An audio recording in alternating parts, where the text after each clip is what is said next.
Friends, welcome to my channel. आप सभी का मेरे चैनल पे बहुत बहुत स्वागत है। जैसा कि आपको पता है, मैं अर्निंग रिलेटेड वीडियोस लेके आता हूँ। तो आज का जो वीडियो है, आज वो पोस्ट ऑफिस रिलेटेड वीडियो है। पब्लिक प्रोविडेंट फंड एक स्कीम है जो कि पोस्ट ऑफिस का है, उसके बारे में मैं आपको डिटेल्स बताऊँगा। तो चलिए देखते हैं कि उसका डिटेल्स क्या है और किस तरह से, क्योंकि मैं आपको इसलिए बताता हूँ फ्रेंड्स, क्योंकि इससे आपका बेनिफिट होता है। और देखिए, पब्लिक प्रोविडेंट फंड के बारे में मैं बताने वाला हूँ। ये एक पोस्ट ऑफिस स्कीम है। पब्लिक प्रोविडेंट फंड भारत सरकार द्वारा चलाई जाने वाली एक दीर्घकालीन बचत योजना है, जिसमें निवेश करके आप ब्याज कमाते हैं, साथ ही टैक्स में छूट भी प्राप्त करते हैं। यह योजना निवेश, ब्याज और निकासी तीनों पर टैक्स फ्री लाभ देती है। इसे ईईई एक्सेम्प्ट भी श्रेणी में रखा गया है। श्रेणी में रखा गया है।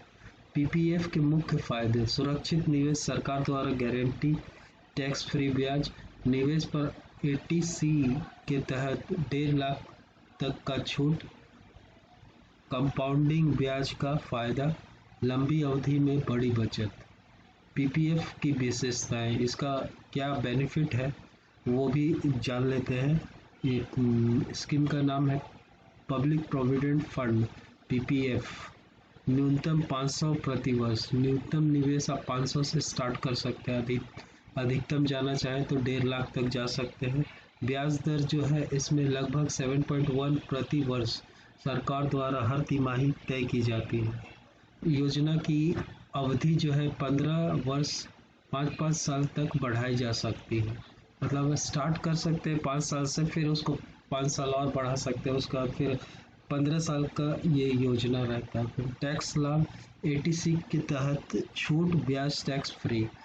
निकासी: आंशिक निकासी 7वें साल के बाद, पूरा पैसा 15 साल बाद। देखिए, आंशिक निकासी आप 7वें साल में कर सकते हैं, पूरा निकासी जो है वो 15 साल के बाद होगा। पीपीएफ खाता कैसे खोलें? आप किसी भी पोस्ट ऑफिस या बैंक, एसबीआई, एचडीएफसी, आईसीआईसी में पीपीएफ खाता खोल सकते हैं।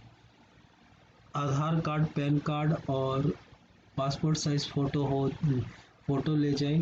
केवाईसी प्रक्रिया पूरी करें, फॉर्म भरें और 500 या उससे अधिक की पहली जमा करें।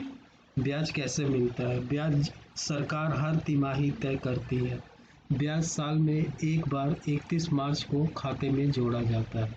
ब्याज की गणना हर महीने की 5 तारीख से पहले जमा की गई राशि पर होती है। निकासी और लोन की सुविधा: निकासी 7वें वर्ष से की जा सकती है।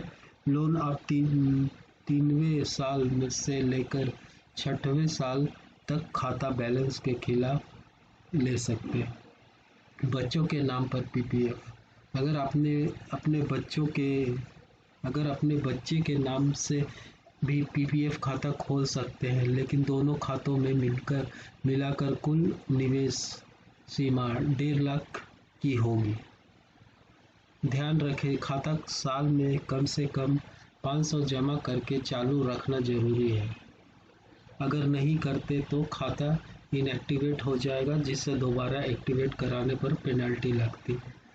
पीपीएफ क्यों चुनें? अगर आप लंबे समय के लिए सुरक्षित और टैक्स फ्री बचत चाहते हैं, जैसे रिटायरमेंट फंड, बच्चों की शिक्षा या शादी के लिए, तो पीपीएफ एक बेहतरीन विकल्प है।